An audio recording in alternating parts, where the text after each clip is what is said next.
So, Sparsh, let's begin a conversation with the fact that PM, product management, is undergoing a transition these days. I was having a word with Mhm. one of the engineers the other day. He was telling me this explicitly that there was this hiring boom during the COVID era in PM sector. Right now, there Yeah, is a freeze, and all the firms are yeah, falling back upon BTech guys. So, does this yeah. hold true actually? I think it's true, and I think that overhiring and now the recessionary outlook that the market has is a like a market-wide problem, at least in IT. Hmm. So I mean, the point is that see, you have to now understand how the product management role came into the picture, right? Yep. So so the point of a product manager, or the aim of a product manager is to decide basically what to build, Mm. right? What So what to build.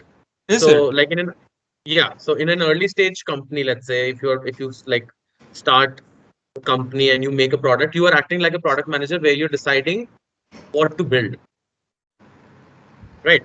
And Hmm. then you basically have to interact with these various stakeholders like marketing, finance, engineering, etc., to kind of make sure that the product is Aligns built with, yeah. along along along the lines of what you decide that should be built, and what should be built is basically determined by what the customer wants.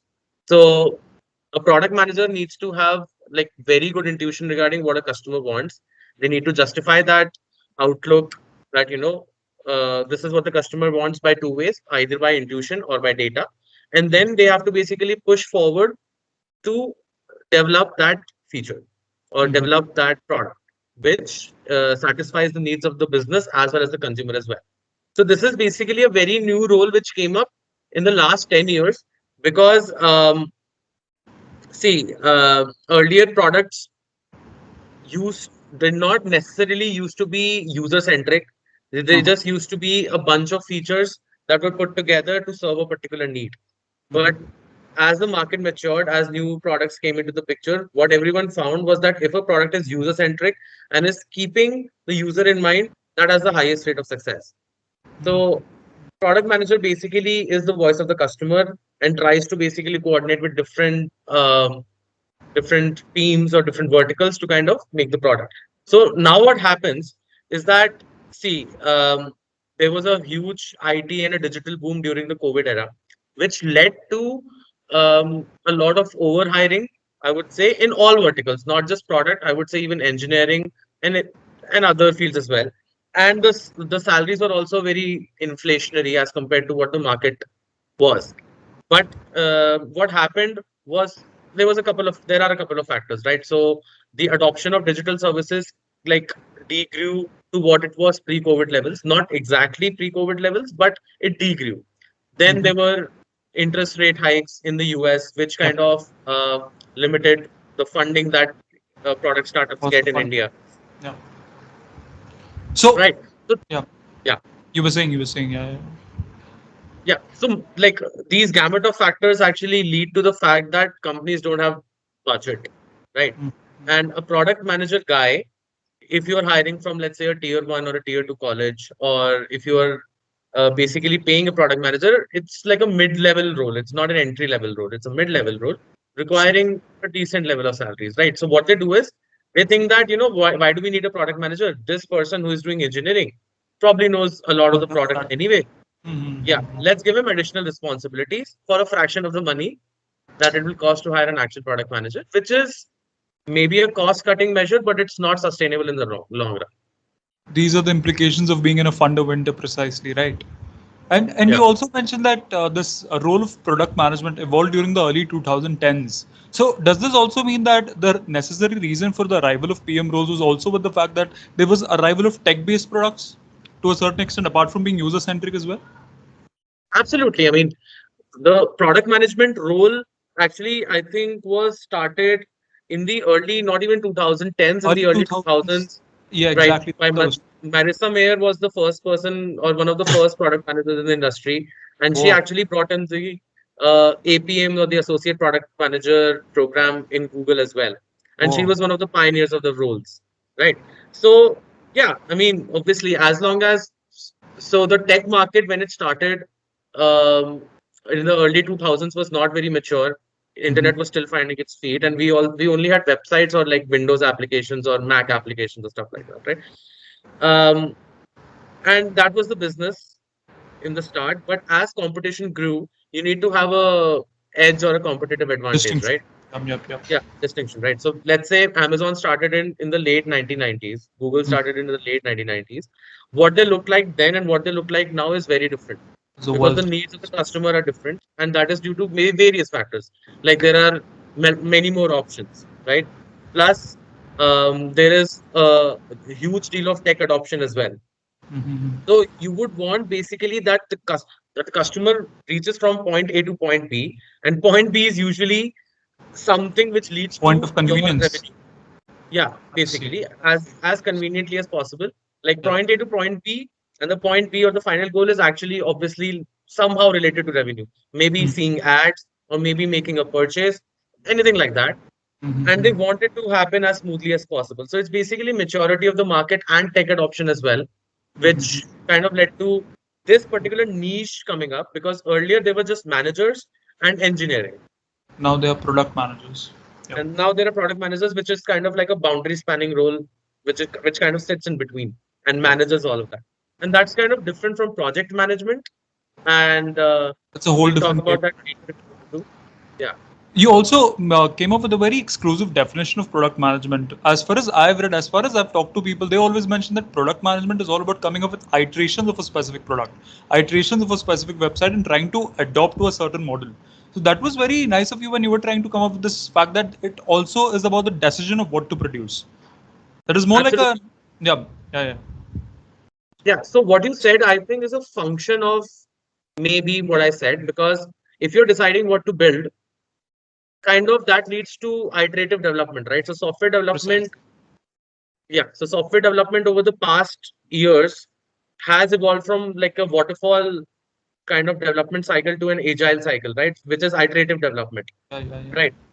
So the whole point of startups nowadays, or the product sense that we have nowadays, is to build fast, fail fast, Mm-hmm.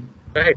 So Mm-hmm. you kind of create an MVP, which kind of represents the core idea of the product as soon as possible, Mm-hmm. kind of put it in the market, and then kind of iterate over it, Mm-hmm. right?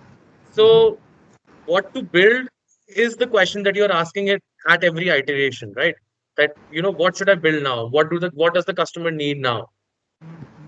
Right. So, are we, So as product managers, are we constantly questioning this as well? That what do we need to build instead of actually discarding what we shouldn't be building? There is a streamlined difference between that as well, right? Like you make a decision of building any product, for example, in the beginning of the process, and then towards subsequently you come up with iterations that are slightly or probably a little different. So, are we constantly correct. requesting that in the process of making a product? Absolutely. So that's actually a very good point because what not to build is probably 80% of the job, I guess.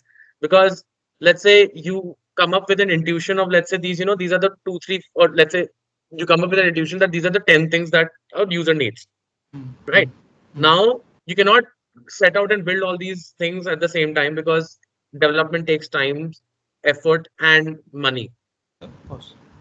Right. So you kind of have to prioritize, you kind of have to validate also that, if this is worth building or not. So what to build is the first step, and the next step is basically should we build it on?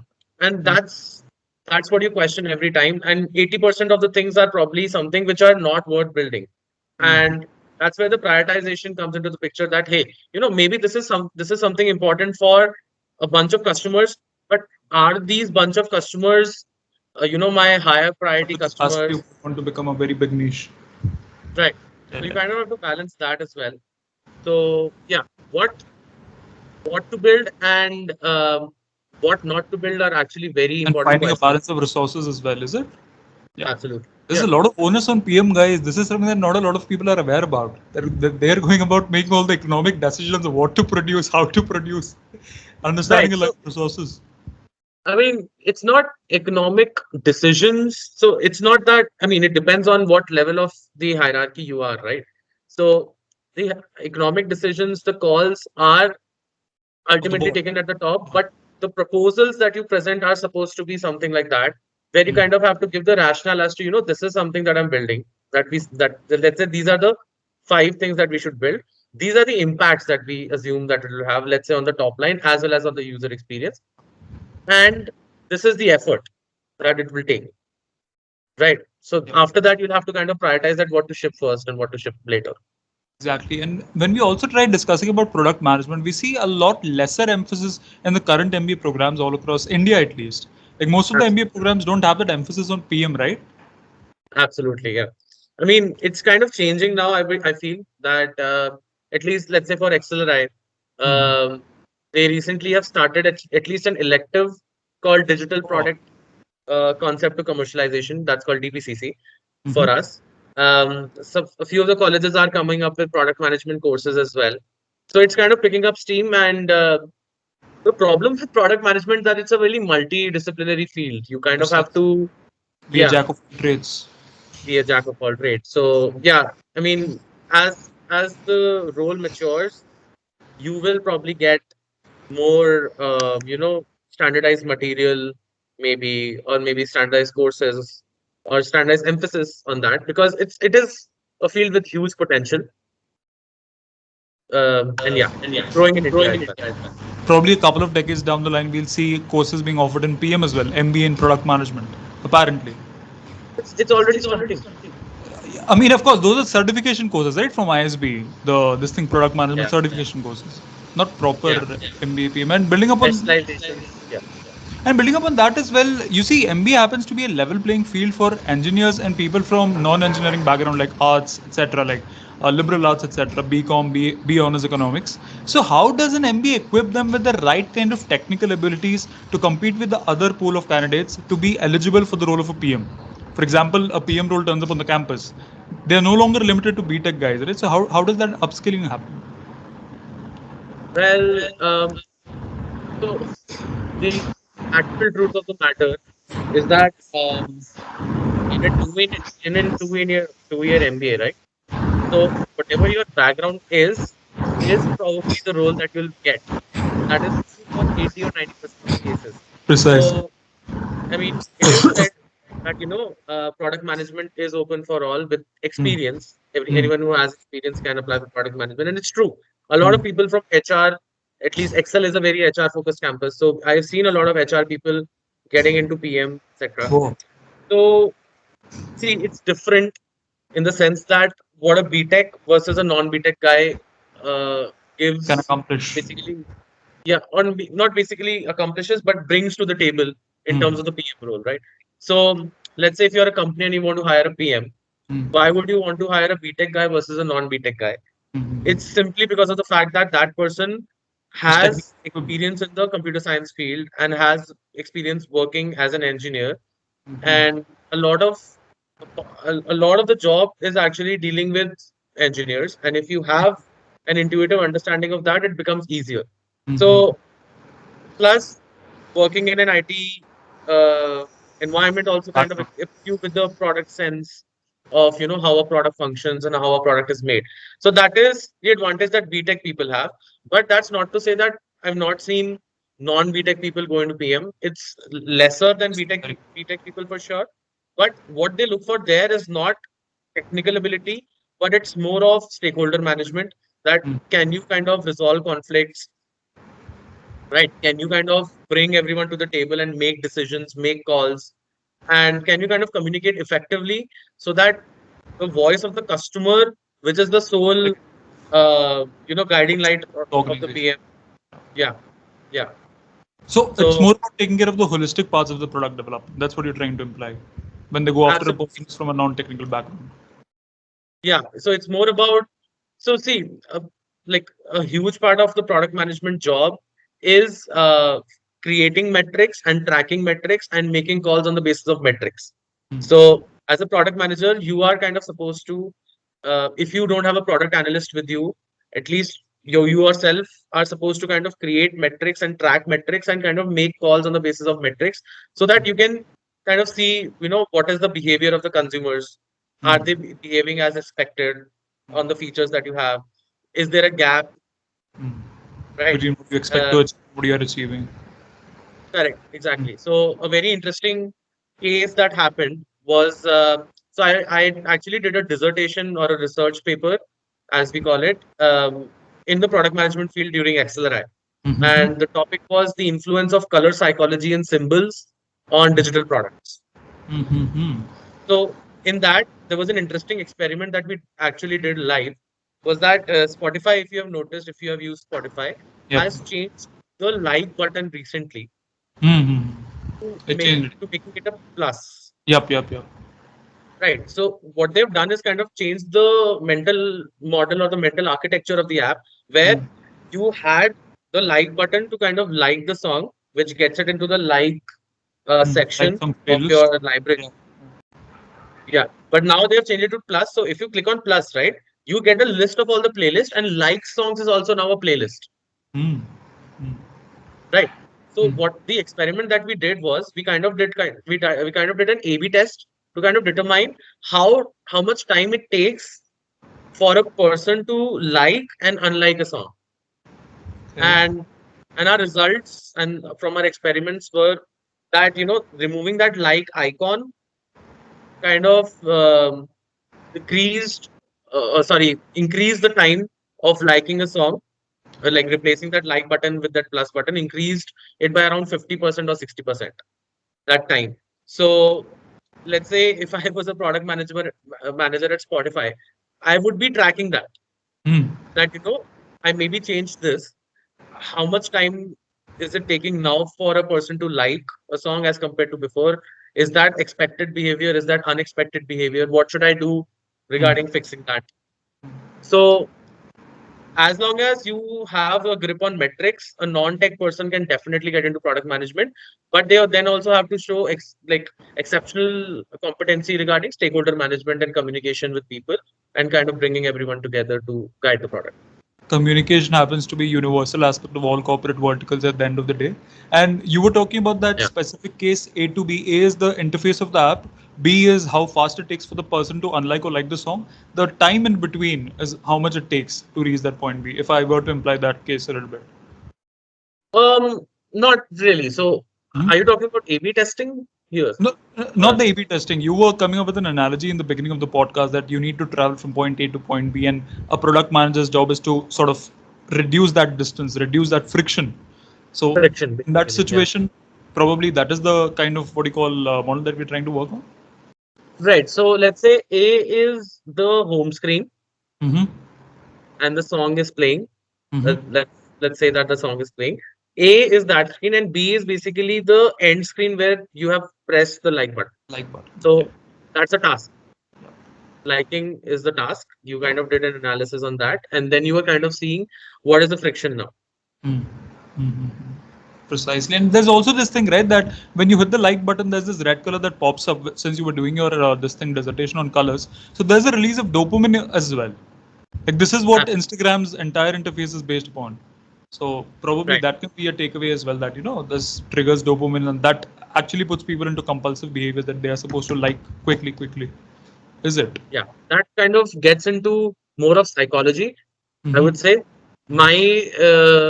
My dissertation was more about color psychology as to what colors kind of leave an effect on you. So Influence. yeah, the influence of that. So another experiment that we did was you have the app like you have these food delivery apps, right? Zomato, Swiggy. Yep. These have colors which are very bright and are of a reddish hue, like red, orange, something like that. And that's for a reason. Because studies have shown that red, orange, yellow, these colors kind of are very energetic and are a bit appetizing. Mm-hmm.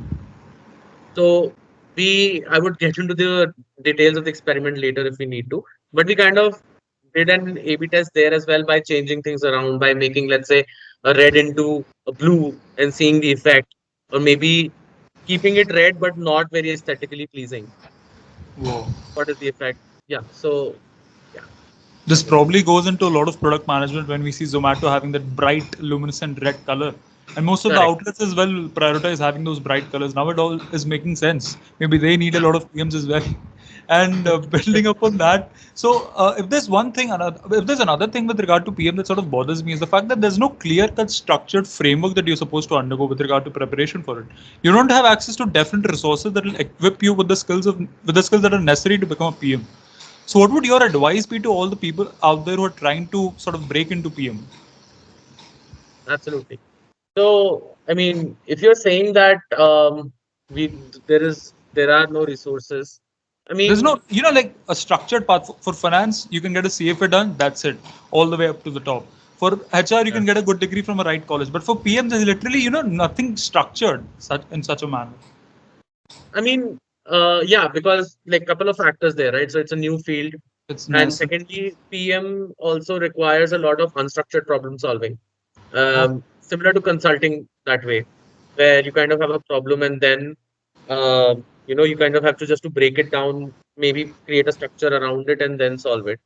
Yep. So that's why a lot of the prep that we do in MBA colleges for PM roles is similar to consulting. So consulting has guesstimates and cases, right? So PM also has PM guesstimates and PM cases, Yes. which primarily are based on structured problem solving. And there are frameworks for solving those cases, Mm-hmm. uh, which are there in the resources that we get. So I was in the product management and tech committee of XLRI, Mm-hmm. and every tier one, tier two Every from yeah, MBA has that. Yeah. has a committee like that. So what we do, one of the jobs that we have is to create kind of like a compendium Mm-hmm. Of uh, resource. Yeah, I get it. of sorts, which kind of has interview experiences and how to crack PM interviews. So there we kind of list the structures as to solve, um, PM based cases, PM guesstimates, or root cause analysis as well. So Mm-hmm. the problem with kind of making a structure around PM is similar to creating a problem around like creating a structure around consulting, is that it's more of an art rather than a science. But you can just keep things in mind. You can develop structured problem solving, and you can develop a sense or an affinity for metrics. So that basically helps a lot. But Data, data, there data. are Yeah. structures, definitely there are structures which kind of help with that for sure. You keep emphasizing on the metrics part, and it's also very much reasonable that we see business analysts actually progressing on to become PMs. That Yeah, is one reason absolutely. you keep emphasizing on metrics. And when you mentioned that it is more of an art, you were sounding exactly like the typical MBA guy. It's more of an art, it's not a science. That's Yeah, what we're maybe looking that's for. what I've heard in class. That's why. Yeah. Precisely. Talking of the kind of other experiences you've had in your class at XLRI Delhi. So before that, before building upon your time at XLRI Delhi, what was your experience like? Like, why did you decide to pursue an MBA, and what was your career like up until then? Sure. So I had done BTech in computer science from a tier three BTech college, and I was working in an IT services firm. It was like a normal US based IT services firm that we have in India in droves, and it was COVID time, and I had just completed around 2.5 years in the company. Um, and I don't know why I just kind of thought that, what am I doing in life? What I want now? And I never thought that I'll probably go into the management side of things. I was always a techie in my mind. I always loved technical things, and I thought that I was probably not good or I'm not very suited towards management roles. Um, but then I felt that, I personally felt, and that's a very strict personal opinion, is that I really thought that I want to be someone who kind of drives products rather than just kind of coding them or building them. On So the back a couple of a couple of experiences that happened kind of shaped that worldview, and we can get into it if you want. But that's what happened. Uh, I felt that I want to create products, kind of build products rather than just coding them. So um, I thought, why not? So what I saw was that getting into product management, one of the best ways as an engineering person is via an MBA. So there are two, three ways to get into a product management role, right? So one is via you kind of be an engineer, end. if you are working in a product company and then you kind of work and Transition. then you become that product manager, as you were saying, right? Engineering guys get promoted to product management. And So then that the is other one way. situation was you getting to do an MBA. The other option. Correct. Yeah. Another option, because I was in a services firm as well. So services development It's not. and a services ecosystem is very different. You cannot get into product management there very easily.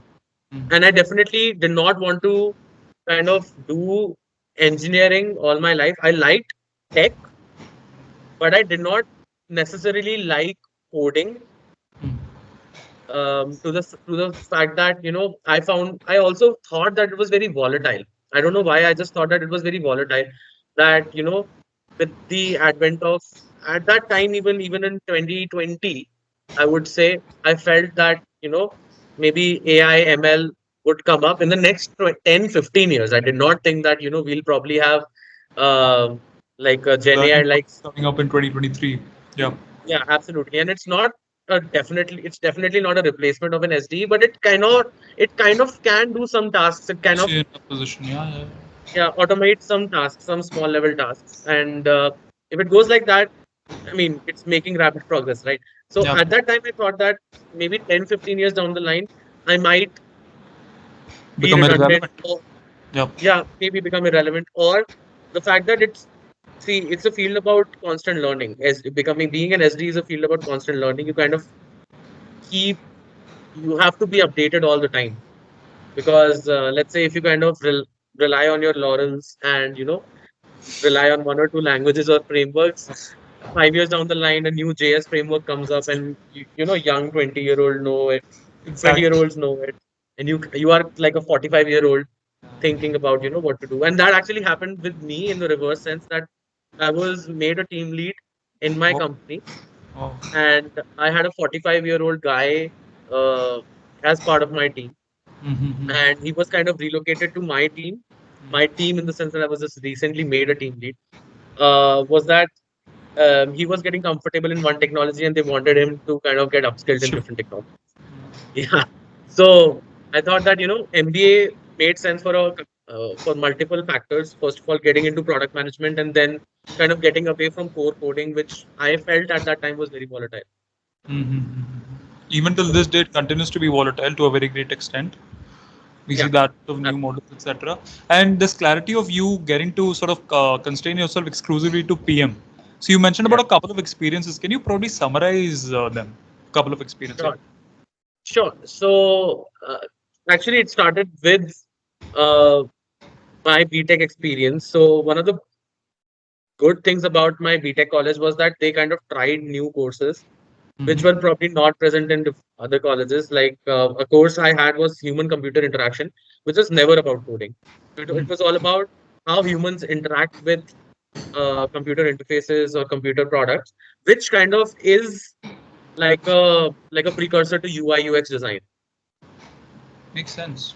Mm. right? Mm-hmm. So I did that course, and it was an elective, and I absolutely loved it, because it kind of made me think about products as something that people use, rather than just me writing a bunch of code and it's working now. Dispose. Yep. Because Yep.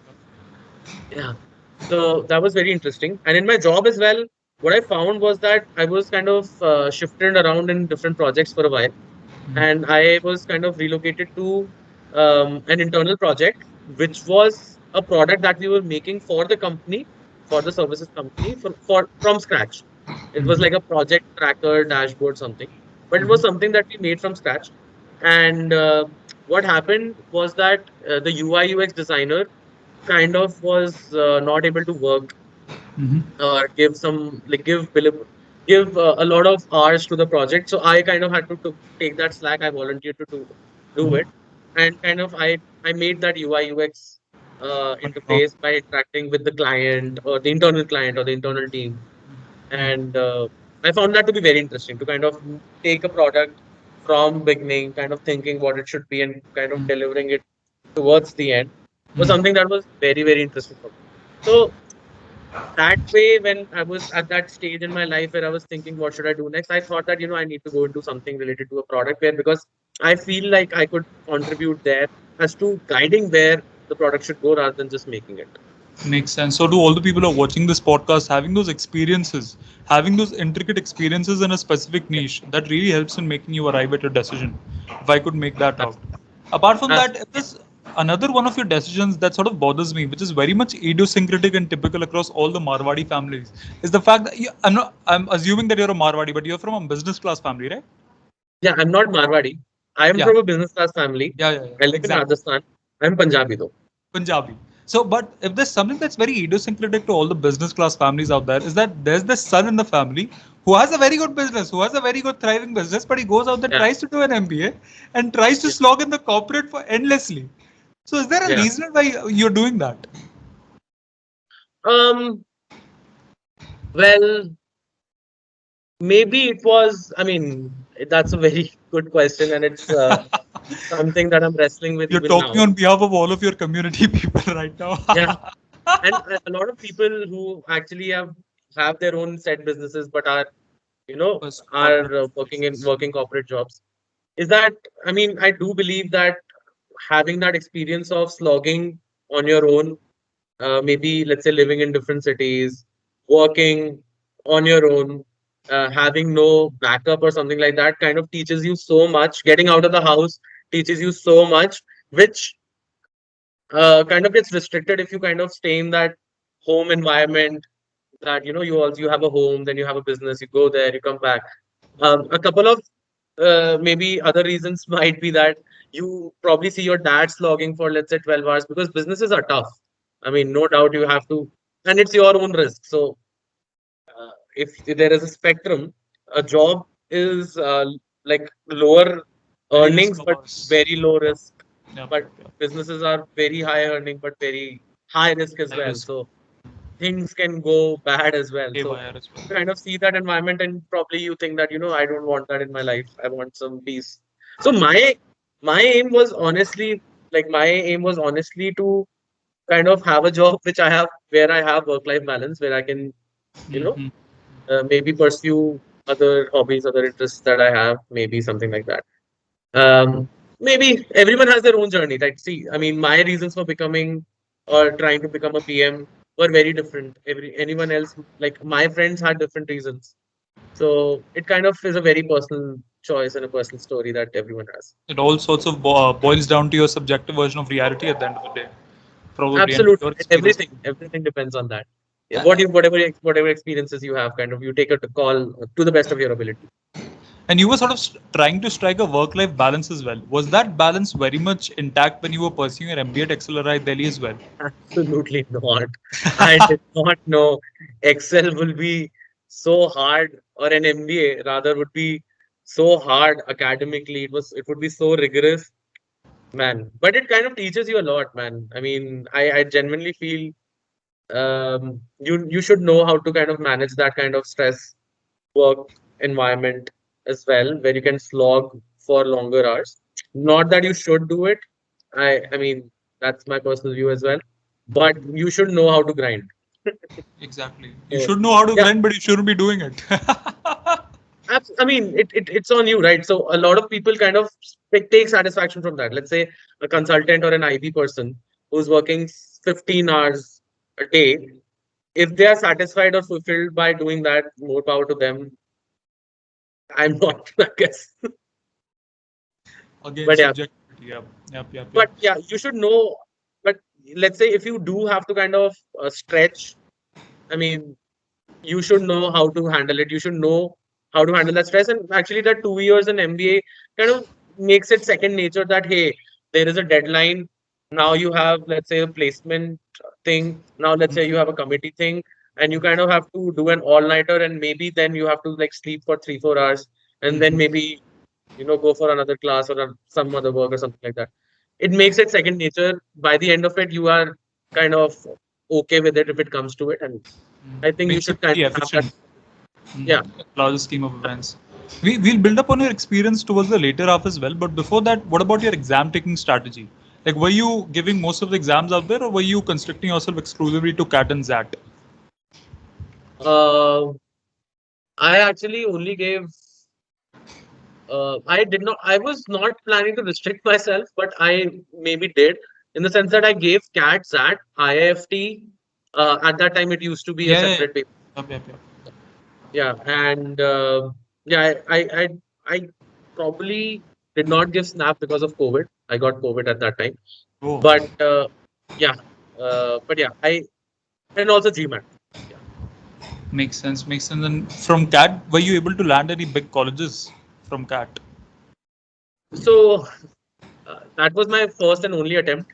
I kind of messed up my DILR, so did not clear the cutoff. But I had a profile-based call from SP Jain, which Yep, I yep. was not again able to go through because of my CAT score. But then that happened, and Excel Delhi happened, and So, this is a classic story of most of the aspirants out there. They sort of mess up their CAT but go on to ace that really well.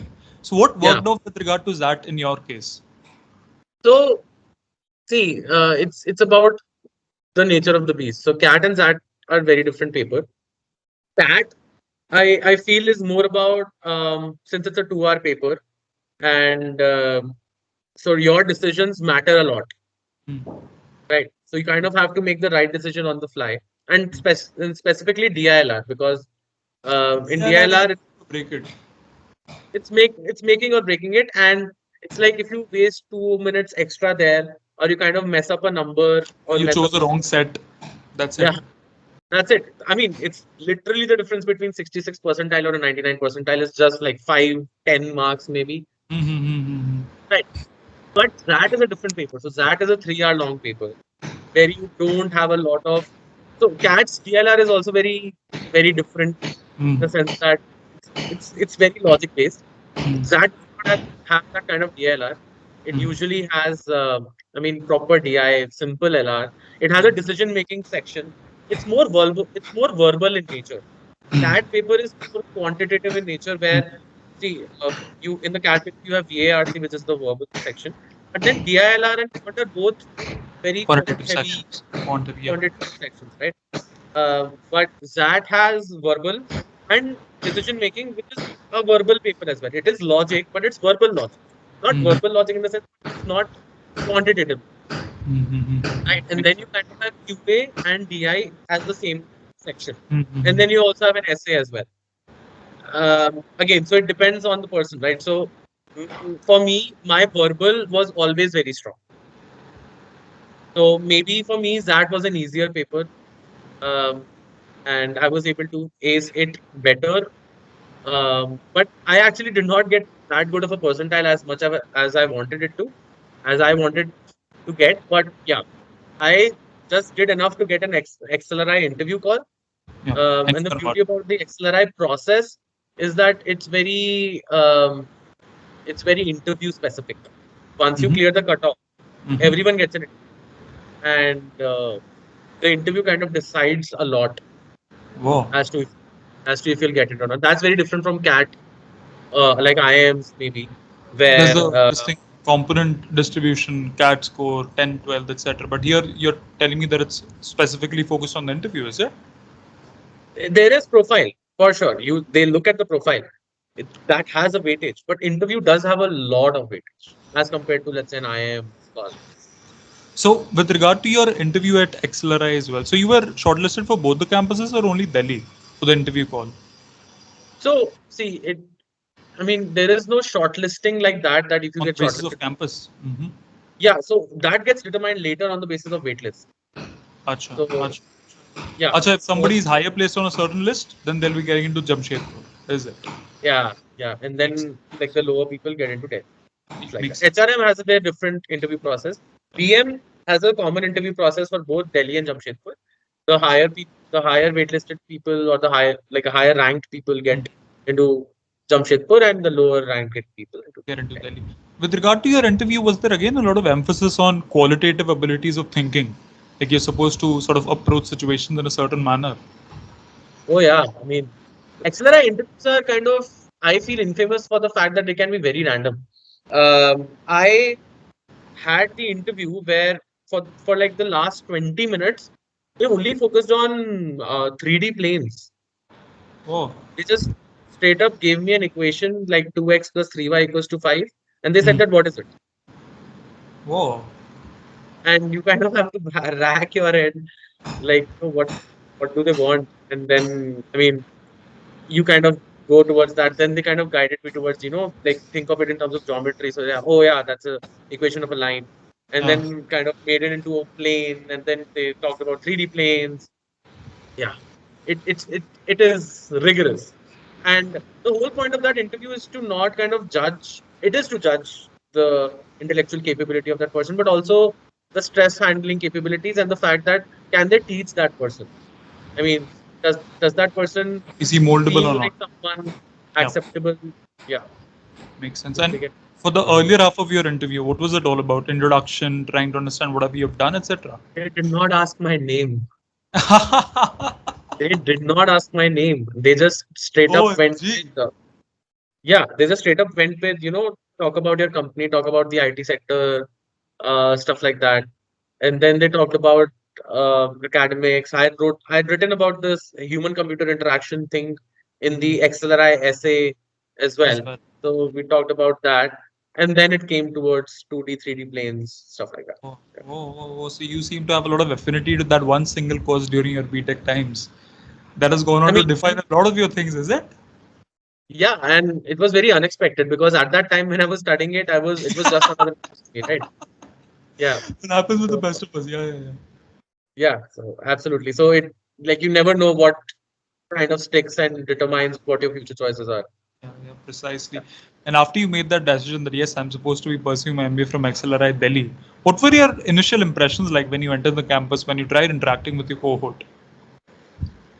Oh, yeah. So that was a very new experience because for the first time in my life, I felt like I was surrounded with like in a small space, so many smart people who have done Oh, so much in their lives, and it was very fun, kind of getting to know. So the start of the MBA season or the MBA grind starts with the SIP hmm. or the internship Some placements, right? internship. And everyone around you has kind of aced that and has gotten good percentiles. Hmm. So everyone is serious about their careers and they know what they want, right? So everyone is very focused towards their goals. It was very fun, kind of interacting with them, um, getting to know everyone, and yeah, I felt at that time that oh my God, I'm at a place where there are so many smart people at the same time, and you can gain so much from them. And it's not just about smartness in terms of intellectual capacity, in terms of other things as well, like Experiences that experiences as well. So many different backgrounds come to the picture, so many different experiences come into the picture, and yeah, that way it's pretty fun, and you kind of start figuring out a lot of stuff at the same time. Like, you meet these bunch of people who you've never met before. You kind of have to live with them for the next 2 years. You have to socialize. And then there is SIP pressure, there is academics. So for job or work experience people, it's kind of like a shock to kind of get into that studying thing again. I again, mean, kind of do that for cat and that as well, but proper classes, studying, that everything like academic that is rigor. Yeah, yeah, yeah. trigger is there, and then the committee things is there. A lot of things seem important which are not, a lot of things which are unimportant, you realize that they are important. Yep, yep, yep. um, and you kind of pick up from your peers as well how they are making decisions, what is their thought process, and you kind of try to imbibe that as well. So it's, I mean, definitely a very great learning experience. Finding that trade-off actually makes for a very good and thrilling MBA experience. That's what you are talking about. Like there are certain activities which are redundant, but there are certain activities which are very important, is it? Yeah, yeah. So So the how do you first get to? thing that Yeah, yeah, Mhm. yeah. No, So no, you go were ahead. saying the first. So how do you get to decide that something is very important? Is it exclusively with regard to you getting employment out of it, or CV point out of it, or is there something else as well? Right, and that's a very interesting question. So once you get into MBA, right? So everyone talks about a triangle Mm-hmm. of sleep, Uh-huh. socializing, and studies. Mm-hmm. And you can only do two of the three things at the same time. You Mm-hmm. cannot do all three. It's very, very difficult to do all three. To have ample sleep, ample social activity, or Ample study. and studies or like Yeah. something like that. Like if you are doing a lot of socializing and maybe academics or even CV point work or maybe profile work, you have to compromise on sleep. If you want to sleep a lot, you maybe have to compromise on socializing. Yeah, yeah. Um, and that way, MBA kind of puts you right in the middle of the ocean. You kind of have to pick and choose and prioritize as to what you want. Um, and yeah, so that trade-off is something which is very difficult to kind of make towards the start, because then you are kind of figuring out your priorities and your personality as well as to what will fit for you. What do you want? What are your goals from here? And but you kind of figure it out. Everyone does. So Eventually, everybody sort of accrues most of the learnings in the first semester, and then they go on to become a little bit of expert at it. Yes, this is where I'm supposed to devote my time to. Probably. probably, and that learning kind of is constant towards throughout the MBA period. I would say by the end of first year, you kind of know where you stand. Then you get hit with the internships, Mm. where you kind of it's kind of it feels Those like make mostly or about. break, that I have to get a PPO there if Mm-hmm. you land up a good internship. SIB. Yeah. Yeah. So So then your when priorities change. Yeah. yeah. When we talk of the summer internship program, so there are companies from almost all of the sectors, right? Absolutely. Yeah. Yeah, it's a BM course. So, and also there's one rumor that I heard that the placements of BM, this thing XLRI Delhi, are coupled with that of Jamshedpur. Is it true? Both of you guys have the oh, so Yeah, there is that's a true. unified common placement cell for both of these campuses. Even HRM. Even HRM of Delhi campus, even those guys have this thing unified Delhi placement does cell. not have HRM. HRM is Acha, only in Jammu. Yeah. acha. So three of you have that similar unified this thing. What do you call Yeah. placement cell? And with regard to the summer internship companies, so most of the companies are spread across all the sectors, and there are all the names coming up on the campus. Absolutely. Yeah. So see, what happens is that Excel Delhi, when I joined it, was only 3 years old. Mm. So when I joined, some companies did not open for Delhi. They only opened specifically for JSR. But that ratio of companies not opening kind of is steadily going down Mm. over the past few years. And so, like when we entered, a lot of companies did not open for our seniors, but they opened for us. But Wow. a lot of companies which did not open for us opened for our juniors as well.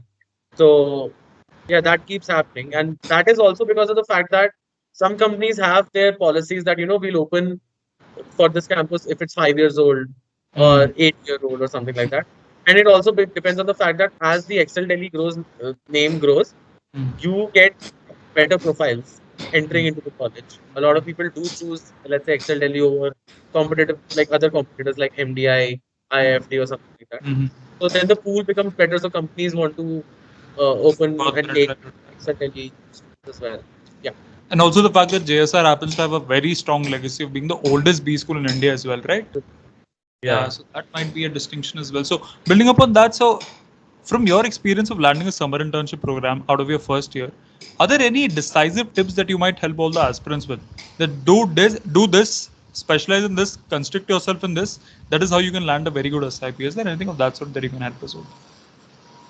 Well, I personally genuinely believe that your fate kind of is sealed, like before even With regard to entering the your college. bachelor's, that's what you're saying.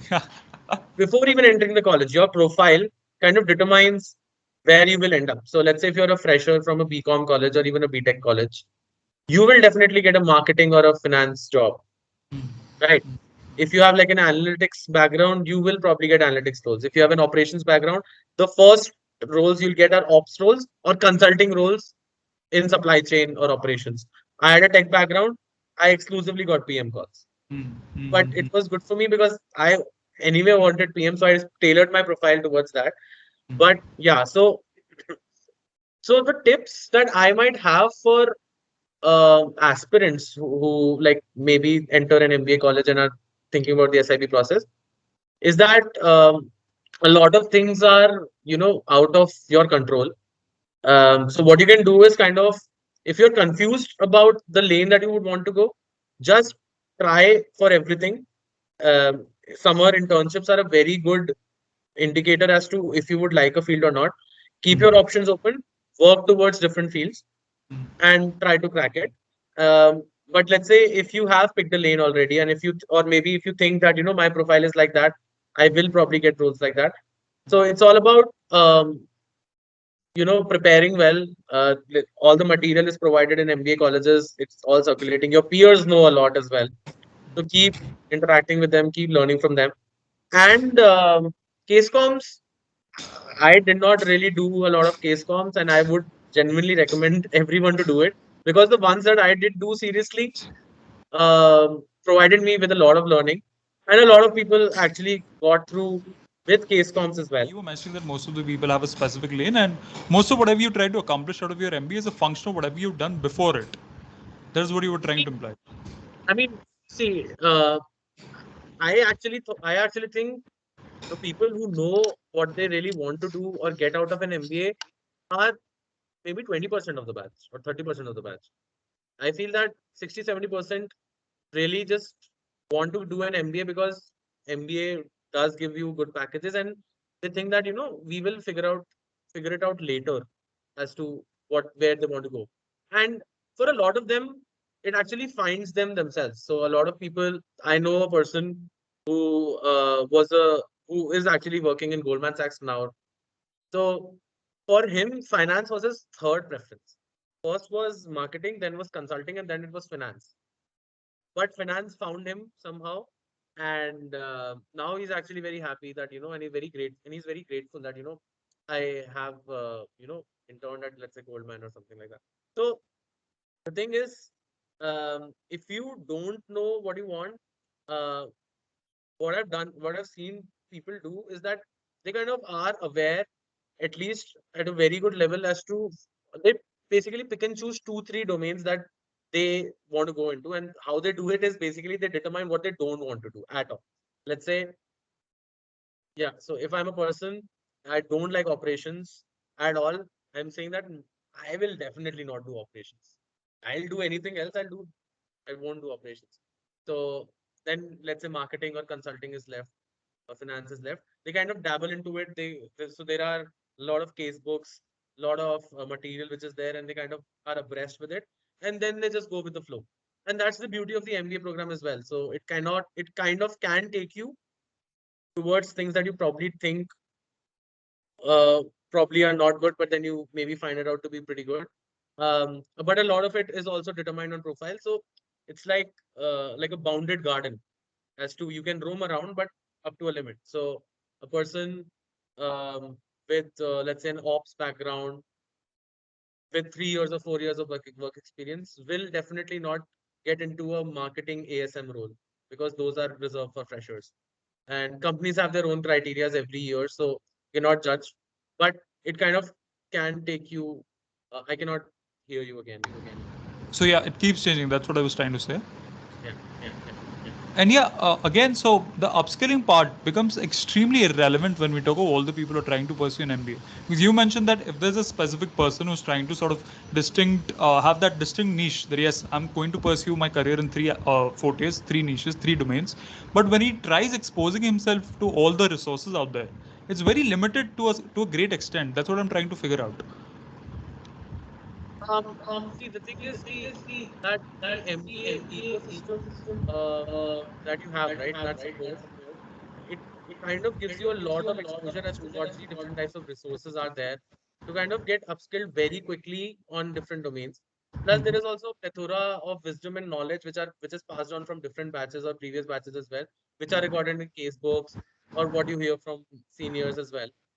So, I mean, getting into an MBA situation for SIP, it's a very high pressure situation where you kind of have to learn a lot in a very short span of time, and give interviews regarding that. Right. So that collective body of knowledge from seniors or past experiences, plus the uh, accumulated resources that are already present for you to kind of get trained, um, kind of help a lot. And there are actually proper, so most MBA colleges are student run, as far as I know. So there are student committees which are responsible for kind of training students as well, for interviews, for different domains as well. There are classes, there are trainings outside of academic classes, because academic classes Makes are sense. not very relevant for the interviews that happen during the SIP process. So it'll be a fair statement to make that the learning is largely limited to the practical part of it, the practical application, the practical exposure of all of it. When you're mentioning that you're getting to learn from the experiences of your senior batches. Not really. I what I mean from previous experiences are previous interview experiences.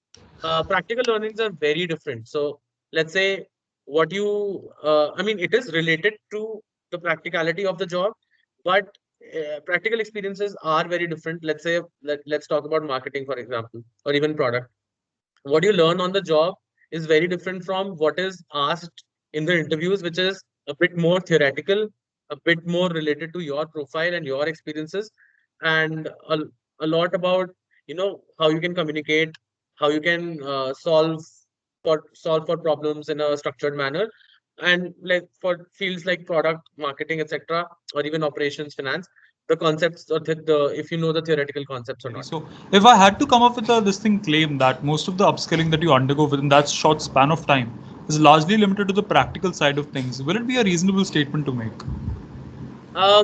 Not the practical, like what do you mean by practical side of things? Practical side of things, so yeah, there is a situation, there is a certain element of pedagogy. You're exposed to the technical aspects of it via curriculums, via professors, via most of it what you already labeled as redundant with regard to corporate processes, but which is very much essential to the foundation of your cognitive thinking. But the practical Absolutely. aspect of the work is you getting to understand how things are done, how frameworks function in real life, how you go out there trying to accomplish the basic targets. Mm-hmm. So from Yeah, that way, I think that is a fair statement to make because the the frameworks actually are trying to kind of make sense of practical unstructured problems and make it into a structured problem. So let's say a consulting framework. Let's say there is a consulting problem regarding, the let's say the profitability of a petrol pump, or let's say a uh, very common question that is asked in PM interviews is design an alarm clock for the blind, for example. So these are very practical problems, and the pedagogy, as you rightly said, that we get um, for upskilling ourselves from the sources like the mock classroom. interviews by the seniors or the body of knowledge that is already accumulated are basically trying to make sense of these uh, practical issues and kind of um, That's pretty impressive. provide solutions to that in an interview setting. Yeah, absolutely.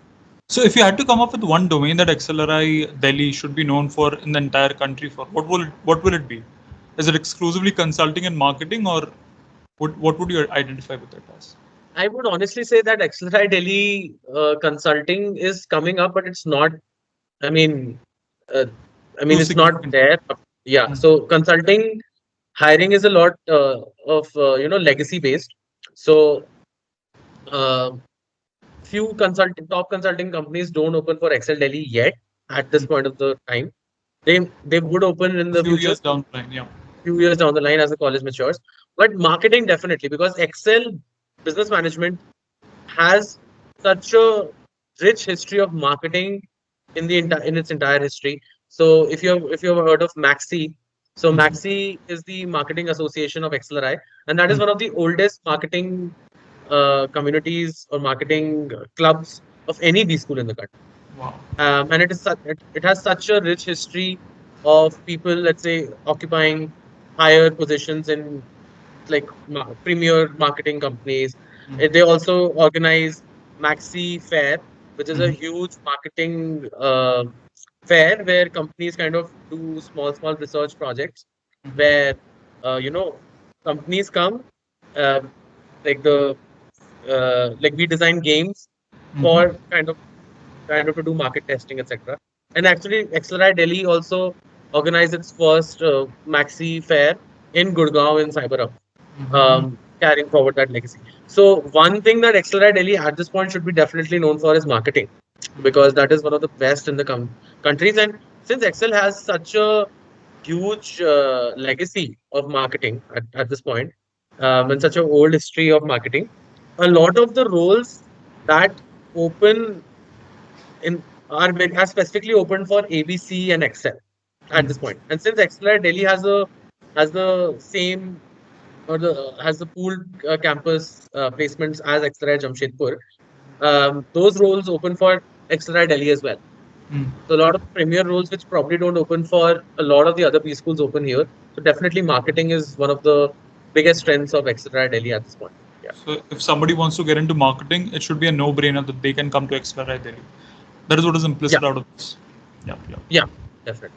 And yeah, apart from that as well, you mentioned that you guys have a unified pooled placement process. So with regard to the placement cell, so the students from XLRI Delhi must also be a part of the PC. Absolutely. And they go to Jamshedpur and there is a Oh, unified placement committee so they which have to conducts. literally go to the Jamshedpur's campus to get things done. Yeah, That's what yeah, it. yeah, Whoa. absolutely. So are there any clashes with regard to the student body in the placement cell? Something which is spread across all the B schools in the country, that the placement cell is going towards a different direction and the student body is supposed to suffer. I mean, see, towards so the structure that we have in place in Excel is that I mean placements are definitely handled by placement committee at the end of the day. There is nothing that student body can do. Student body has their own SOP and their own key responsibility. Their KRAs basically that they have to kind of control these things. They cannot meddle with placements, and placements cannot placement cells cannot meddle in this. With So students. yeah, so the benefit of having such a legacy and such an old institute is that the processes have matured a lot, right? So I have personally not seen any kind of clashes. We knew for a fact that if this is a placement related matter, placement committee will override everyone Wow. for this, right? And there are placement support committees as well. Like there is a committee called CRISP that we have, that is a CV review and I mean upskilling committee. That is a adjacent committee to placement committee, but the placement processes are at the end of the day controlled by placement committee as well. So I mean they have the final say and everyone is clear on that. Is there a scope for vigilance and correction as well with regard to your placement cell? Like, is there a body that sort of goes out there and takes care of the grievances and redressal? Absolutely, yeah. So it's student run, but Of course. there are placement coordinators of like who are faculty. So admin is also involved there. Plus, we also have accountability meetings for the placement committee. So where towards the end of the placements, there is a entire meeting as to kind of tell what could have been done better, what could have been improved in the process, and that feedback is definitely taken up by the placement committee, and the further processes get enriched by that.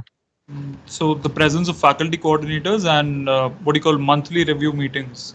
These are Not the two. monthly review, but Fortnightly. placement cycles are very hectic. So towards the end of the placement cycle, so one placement cycle is SIP, then the next placement cycle, which is the final placements, that starts. So towards the end of each placement cycle, there are reviews or like a town hall, not even review. It's a town hall of all the people sitting together, and the placement committee is there, and any kind of redressal grievance is kind of conveyed there right then and there to them. With regard to the final placements of your course as well, so most of the pool that is exclusively limited to XLRI Delhi happens to be in the range of 4 to 500 students, or lesser than that.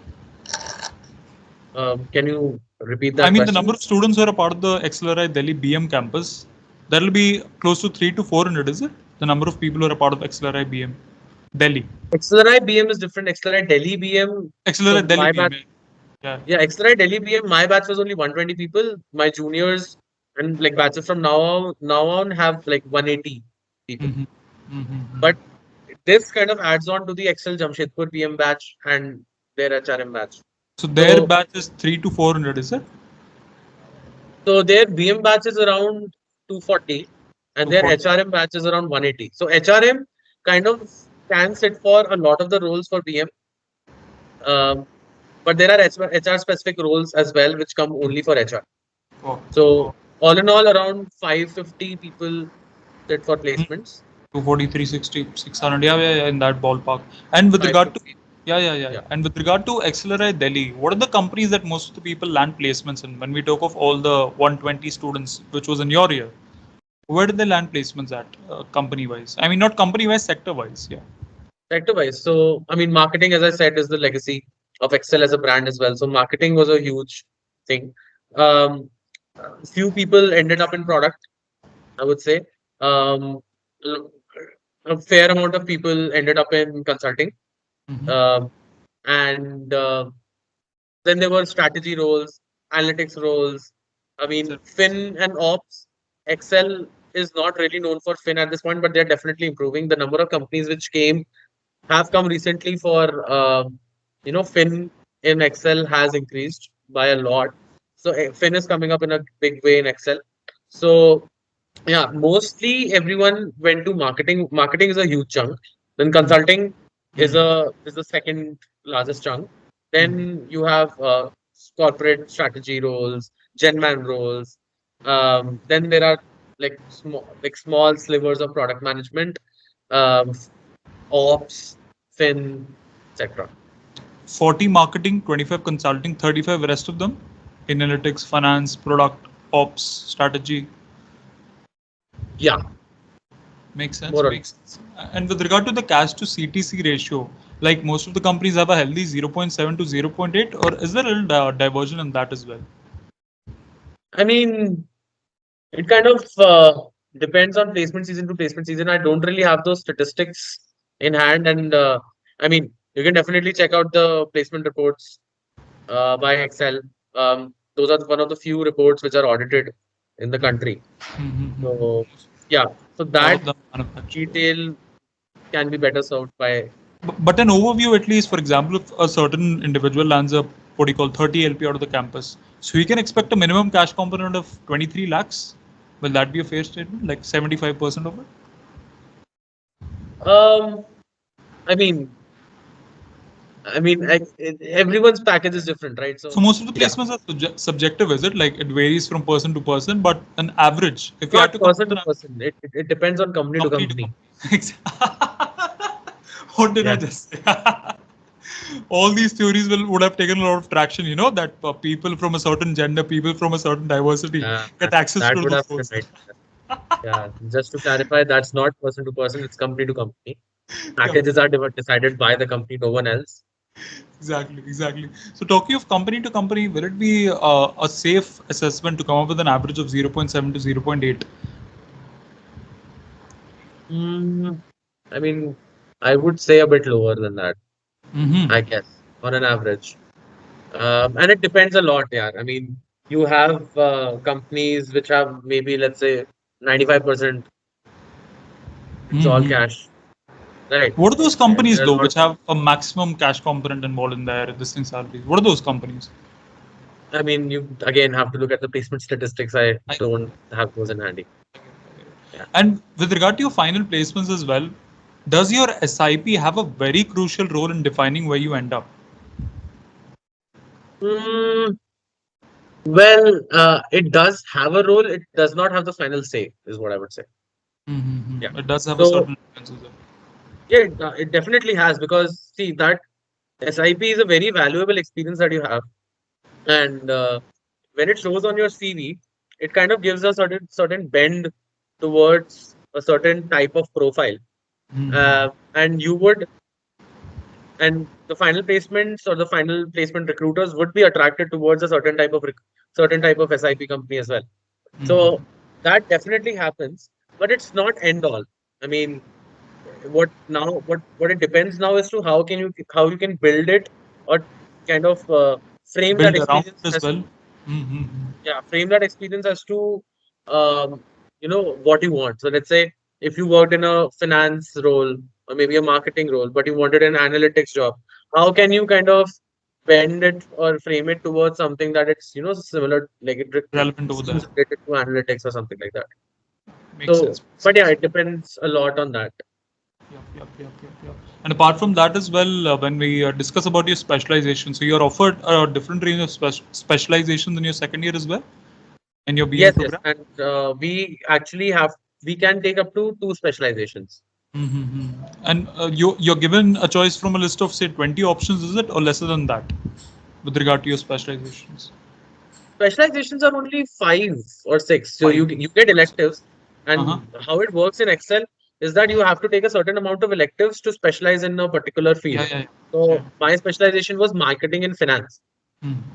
So I I had to take a certain number of marketing and finance Core uh, subjects. courses to kind of complete my credits, and then I can take other courses as well to kind of complete the credits that are needed for me to pass. Makes sense. And what are the rest of the four options available with regard to specializations? So there is marketing, finance, operations, um, information systems. Um, is there anything else? Marketing, strategy. Yeah. Strategy. That's the fifth one. Whoa. And yeah, so building upon that as well with regard to the pedagogy, which is very much specific to XLRI Delhi. So this is a thing across all the B schools in India that most of the lectures are around your Harvard case studies. The professor enters the room and sparks a discussion, and most of the marks are given on the basis of class participation. Is that a similar case at XL Delhi as well? Yeah, and that again is dependent on the professor.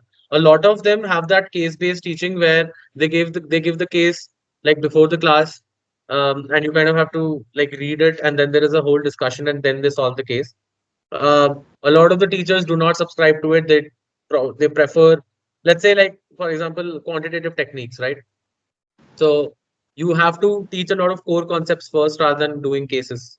But Mm-hmm. marketing and strategy kind of lend themselves readily towards uh doing cases.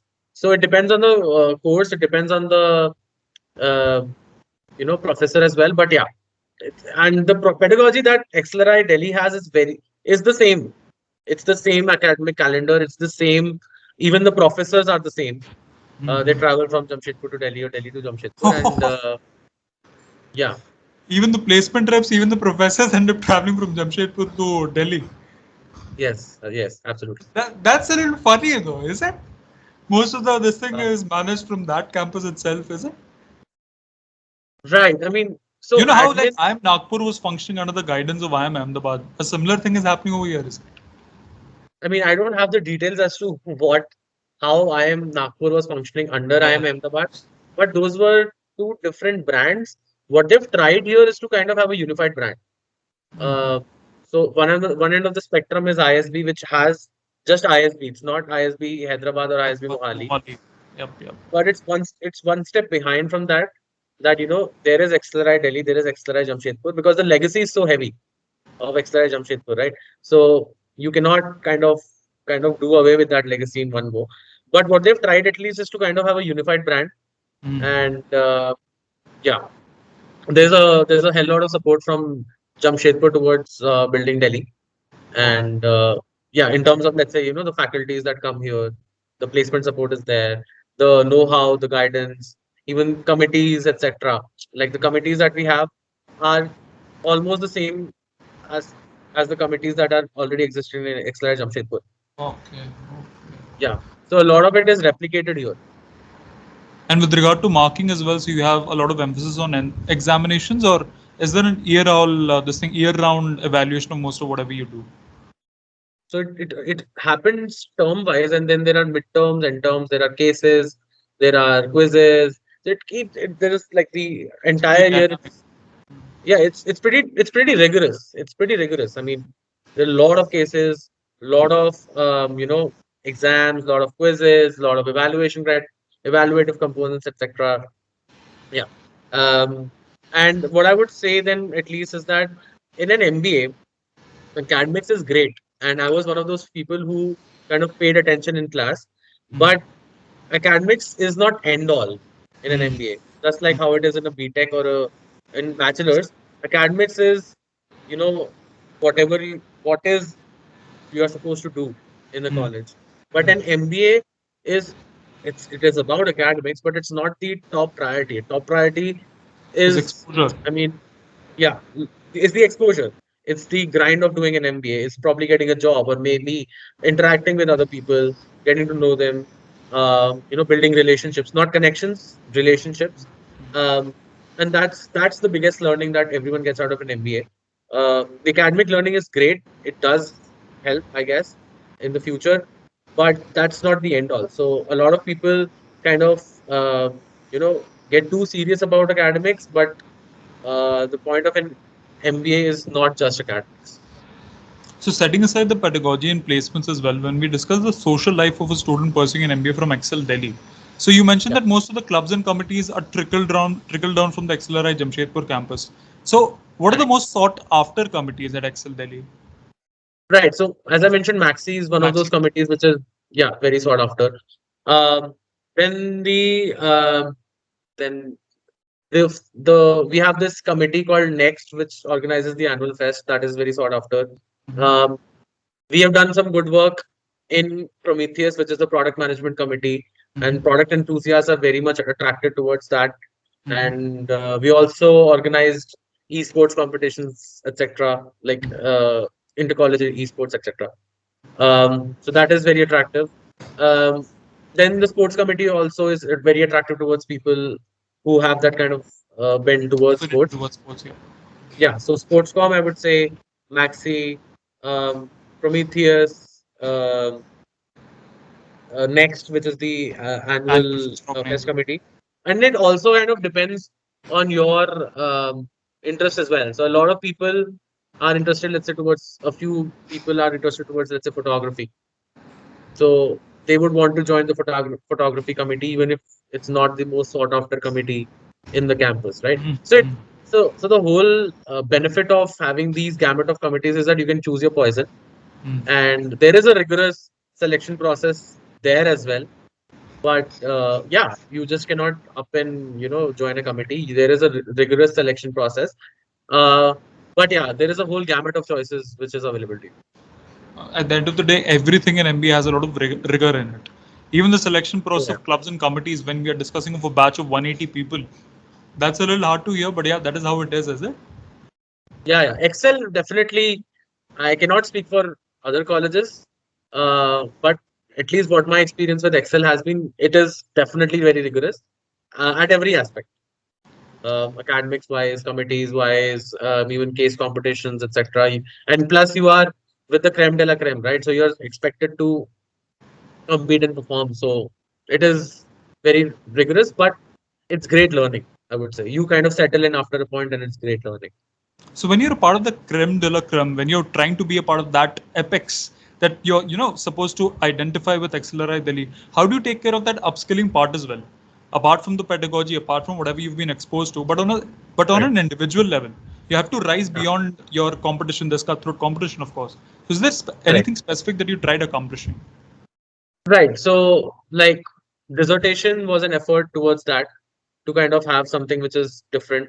Then Mm-hmm. I did another internship after my summer intern in product management in Mm-hmm. a founder's office role, product management role in an early stage startup.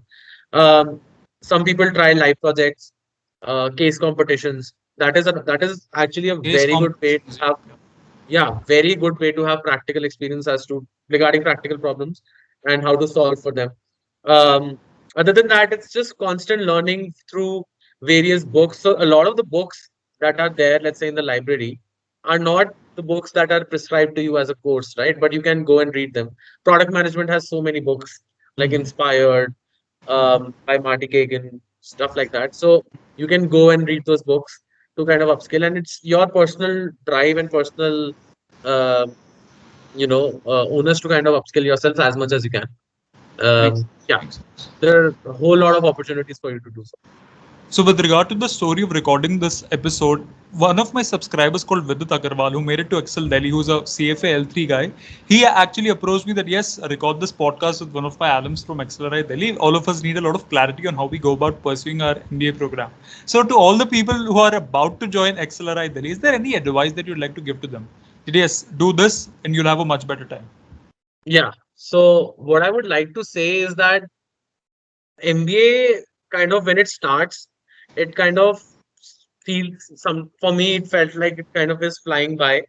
I mean, a lot of things are happening at the same time, especially when it's in the start because when once you join the SIP pressure starts, you kind of are in the deep end of things at the get go. There is no settling in time. But what is important is to kind of take everything in and kind of uh, relax and chill in the sense that you will figure everything out.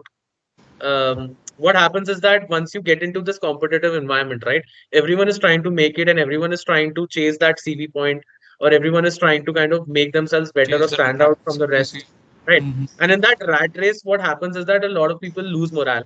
A lot of people feel that maybe, this is too much, or, I'm not good enough, or I have to work extra hard. And that's good. I mean, working hard and being disciplined is absolutely the only way which will kind of help you in an MBA. Save your path. But make sure to build good, again, not connections, good relationships. Don't be, a person which is not liked by people. Be nice to people, talk to them, understand them, and try to be as nice to them as humanly as possible. Make relationships, and if someone feels like, it's too much, you figure everything out. I was a person who, in my first year, did not crack a single case com. I had, according to me, a very mediocre percentile and a very mediocre um, profile. Sorry about that. So, and I had those moments of self doubt where, maybe I thought that maybe I've bitten more than I could chew. There are a lot of good people around me.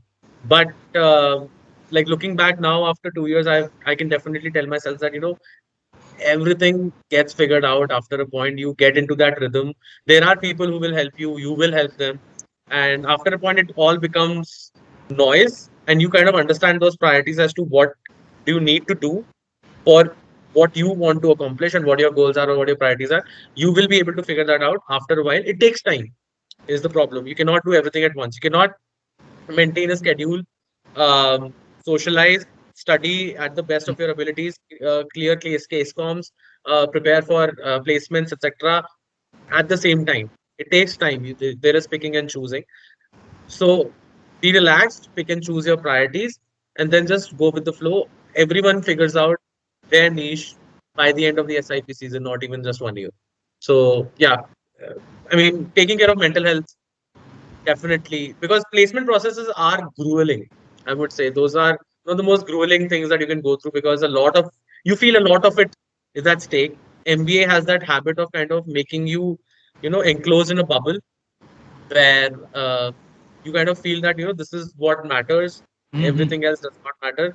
And I used to feel like that, like very, I mean, very till very recently I was like, I used to feel like that. I recently, like, completed my final placement process as well, but coming out, kind of realized that, that's just a bubble. I There's life mean, beyond that. sorry. There's life beyond that. There's a lot of meaning that There's you life can beyond pursue that, and beyond. there are much more important things beyond that. There are things which are in an MBA environment, are like the importance of that is like much more exaggerated as it should be. So just take a rest if you need to. Take care of your mental health. Talk to people. Be happy and just, you know chill, because everyone does figure it out eventually. And obviously, reach out to people. Don't be alone, and reach out to your seniors. They're there to help you. Being liked by most of the people, having that kind approach towards most of them, striking a trade off. It all boils down to striking a trade off, that triangle that you drew: sleep, Yeah, study, and what was the third one? Socialize. So you have yeah. to strike a fine balance between all of them. So yeah, that was pretty much it. Sparsh, and yeah, Sparsh is the fourth S of the triangle, the one on the center who postulated the theorem. So yeah, that was pretty insightful. With regard to product management, we had a wonderful conversation covering all the intricacies, and I hope this adds a little significant value to most of the people who are listening to this. Thank you so much for agreeing to do this as well. Thank you so much, Kripa, for having me here.